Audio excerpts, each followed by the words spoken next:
Bismillahirrahmanirrahim. Assalamualaikum warahmatullahi wabarakatuh. Pertama-tama, saya panjatkan puji syukur kehadirat Allah Subhanahu wa Ta'ala yang telah memberikan ribu-ribu nikmatnya, termasuk nikmat kesehatan, kesempatan sehingga saya masih dapat laksanakan kewajiban saya sebagai mahasiswa. Itu membuat tugas video perancangan sebuah sistem web pendukung keputusan.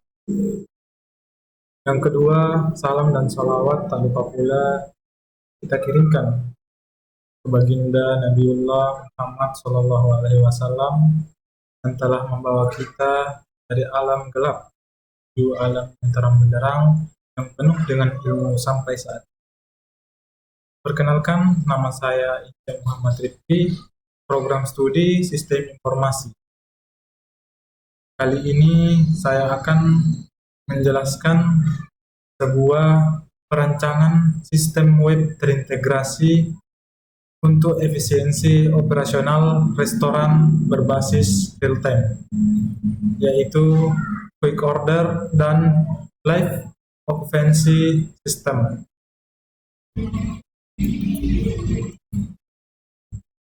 Masuk ke latar belakang masalah. Pertama, ada antrean dan ketidakpastian meja. Dalam beberapa restoran ataupun penjual selalu ada antrean atau ketidakpastian meja. Oleh karena itu, pelanggan kesulitan mengetahui ketersediaan meja tanpa harus masuk ke dalam area restoran, sehingga memicu penumpukan dan antrean yang tak teratur di pintu masuk. Kemudian proses pemesanan lambat, karena masih dicatat manual saat jam sibuk. Pelanggan harus menunggu pelayan mencatat pesanan secara manual satu persatu yang menciptakan bottleneck terutama pada jam-jam sibuk. Kemudian risiko kerugian footstep yang menyebabkan miskomunikasi akibat pembatalan pesanan sepihak oleh pelanggan, padahal bahan makanan sudah terlanjur diproses dan dimasak oleh koki di dapur. Nah, untuk menjawab ketiga permasalahan operasional tersebut, berikut adalah pengenalan sistem web yang saya rancang.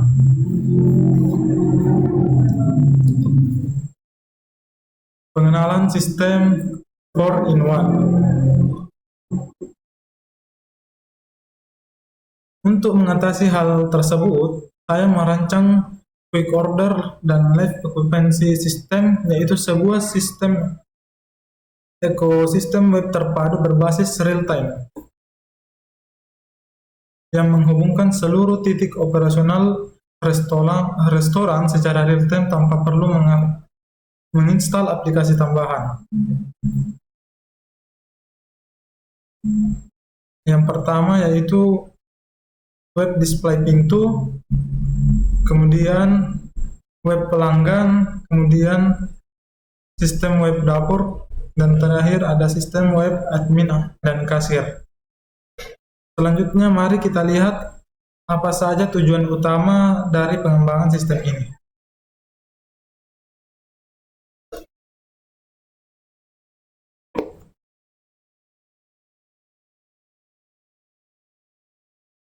Tujuan pengembangan sistem. Tujuan pengembangan sistem ini ada 4. Yang pertama, transparansi informasi. Menyediakan transparansi ketersediaan meja secara live di pintu masuk. Yang kedua, ada mempercepat layanan atau kecepatan layanan. Mempercepat layanan pemesanan mandiri yang bebas antrean, di mana memfasilitasi proses pemesanan dan pembayaran mandiri yang serba cepat, praktis, serta bebas dari antrean yang panjang. Kemudian ada proteksi dapur, di mana menerapkan logika penguncian basis data untuk mencegah pembatalan pesanan sepihak saat makanan sudah mulai dimasak oleh koki. Yang keempat, integrasi end-to-end. Menghubungkan komunikasi data antar seluruh modul operasional secara instan menggunakan teknologi WebSocket. Atau menghubungkan seluruh titik operasional restoran ke dalam satu sistem web yang terhubung secara otomatis. Nah, sebelum masuk ke detail diagram, berikut adalah ringkasan fitur kunci yang dimiliki oleh setiap modul. Keunggulan utama, fitur utama yaitu pertama ada Live Occupancy Map, di mana pembaruan visual warna indikator meja secara otomatis di layar depan tanpa refresh ditampilkan. Kemudian self-service ordering, yaitu pemindaian QR code meja untuk akses menu digital dan payment gateway atau QRIS atau e-wallet tanpa menu secara konvensional. Kemudian Kitchen Display System atau KDS, notifikasi suara atau sound alert dan penguncian tombol batal pelanggan saat koki mulai memasak. Kemudian yang terakhir ada Admin Center Panel, yaitu di mana manajemen stok menu, override traces status meja darurat, dan generate laporan analitik otomatis dilakukan. Nah, sistem ini dibekali keunggulan fitur kunci seperti live occupancy, service ordering, kitchen display, admin central seperti yang saya bilang tadi. Nah, sekarang mari kita masuk ke pembahasan alur logika teknis dan flowchart dari setiap modul sistem, dimulai dari diagram alur singkat atau alur kerja singkatnya.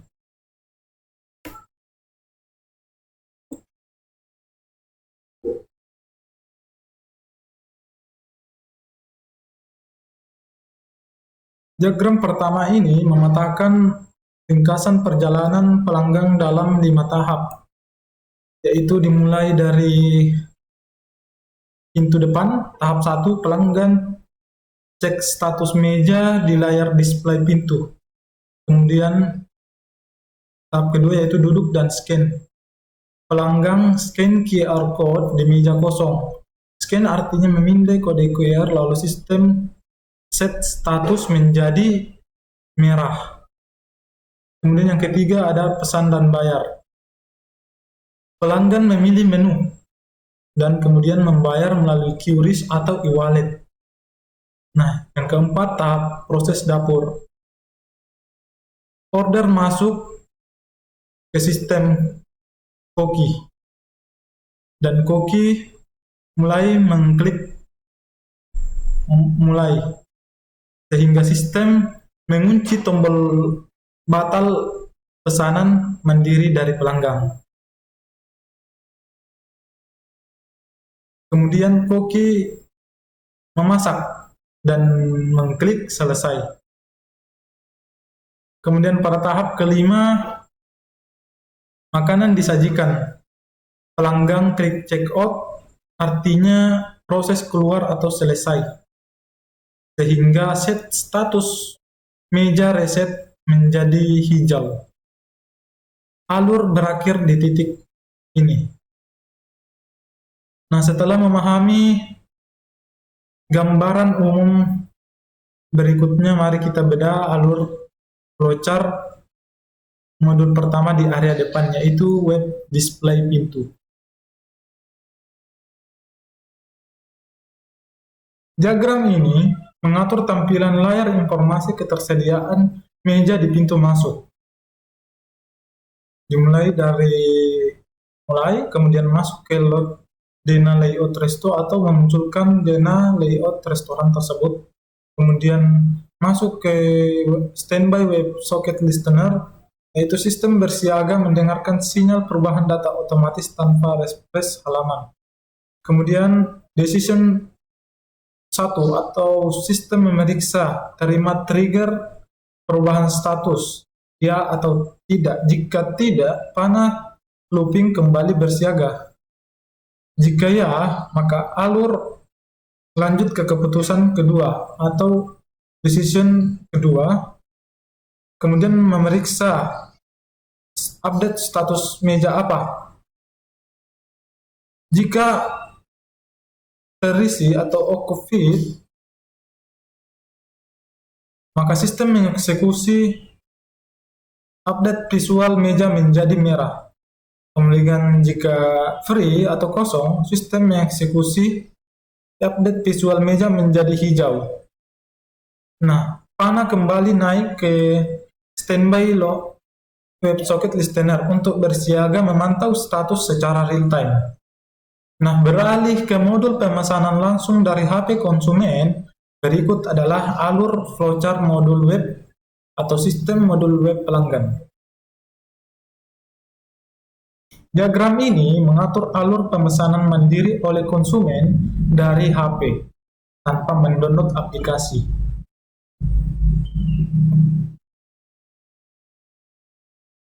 Di mana saat pelanggan memulai, maka lanjut ke tahap kedua, yaitu pelanggan scan QR code di meja, maka akan muncul halaman input nama dan nomor WA. Kemudian setelah itu akan menampilkan menu, kemudian akan memilih pelanggan akan memilih pesanan dan memasukkannya ke keranjang. Setelah tahap itu selesai, maka pelanggan akan membayar apakah lewat QRIS atau e-wallet. Nah, di session apakah bayar berhasil atau tidak? Jika tidak, maka sistem akan menampilkan tampilan transaksi gagal, maka sistem sudah selesai atau stop.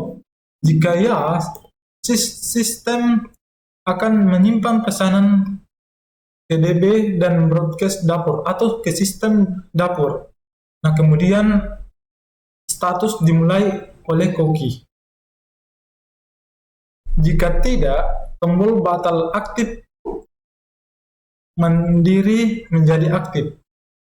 Kemudian pelanggan bisa mengklik batal dan saldo akan kembali secara otomatis. Maka langkah pertama sudah selesai. Nah, jika status dimulai oleh koki, maka tombol batal akan dikunci oleh sistem. Kemudian akan menampilkan tunggu makanan dimasak. Setelah itu, terima makanan dan notif akan muncul di layar HP tersebut. Kemudian kita akan klik check out, kemudian selesai. Nah, ketika pesanan berhasil disimpan, data langsung disiarkan ke dapur. Mari kita bedah alur flowchart sistem modul web dapur. Nah, diagram ini mengatur alur penerimaan dan pemrosesan tiket di dapur. Dimulai dari titik 1, yaitu mulai, kemudian masuk ke standby WebSocket Listener atau bersiaga menerima sinyal pesanan di meja. Kemudian penerimaan order. Ketika data masuk, sistem memicu terima order baru dan kemudian sound alert akan keluar seperti suara alarm. Lalu tampil tiket order atau menunggu. Oke, mulai mengklik mulai. Dan sistem log cancel order langsung dikunci. Yang dimana statusnya sedang dimasak. Kemudian koki memasak pesanan. Ketika pesanan tersebut selesai, maka koki akan mengklik pesanan selesai di sistem dan push notif ke pelanggan siap disajikan akan sampai ke web HP pelanggan yang memesan makanan tersebut. Kemudian sistem selesai. Nah, untuk manajemen internal dan penanganan transaksi manual, berikut adalah pembahasan alur flowchart sistem modul web admin dan kasir, di mana admin memulai, kemudian login, admin atau kasir, kemudian decision verifikasi. Sistem memeriksa verifikasi apakah berhasil. Jika tidak, maka tampil akses ditolak. Nah, sistem akan selesai di sini, stop. Jika ya, maka akan open dashboard admin atau dashboard admin akan terbuka. Nah, di sini admin bisa memilih 3 aksi. Yang pertama ada kelola menu dan stok, kemudian transaksi kasir, manual cash, kemudian override traces status meja. Di sini generate laporan analitik. Ketiga jalur bermuara pada generate laporan analitik atau laporan analisis, sehingga sistem selesai. Untuk melihat bagaimana seluruh modul saling terhubung secara otomatis tanpa terputus, mari kita perhatikan flowchart gabungan dari semua sistem. Diagram ini memperlihatkan integrasi utuh seluruh modul sistem dari awal sampai akhir tanpa ada langkah yang terlewat. Dimulai dari mulai pada modul web pelanggan, kemudian langkah 1 scan QR code dan update display pelanggan, scan QR code meja dan input nama dan WA. Sinyal akan mengirim ke web display pintu untuk mengubah status meja menjadi merah. Kemudian langkah 2, pilih menu dan bayar. Di HP pelanggan, alur lanjut ke tampilan menu, pilih pesanan dan keranjang, lalu pembayaran lewat QRIS atau e-wallet. Yang ketiga, verifikasi dan kirim ke dapur. Sistem memeriksa apakah bayar berhasil. Jika ya, simpan pesanan ke DB. Sinyal dikirim ke sistem web dapur dan sound atau alarm pesanan akan masuk. Nah, jika tidak, bayar atau tampilan bayar akan gagal, maka sistem selesai. Langkah 4, proses dapur dan log status. Koki mulai sinyal dikirim ke DB log cancel atau tombol batal dikunci. Mengubah tombol batal dikunci sistem. Kemudian langkah 5, memasak dan notifikasi selesai.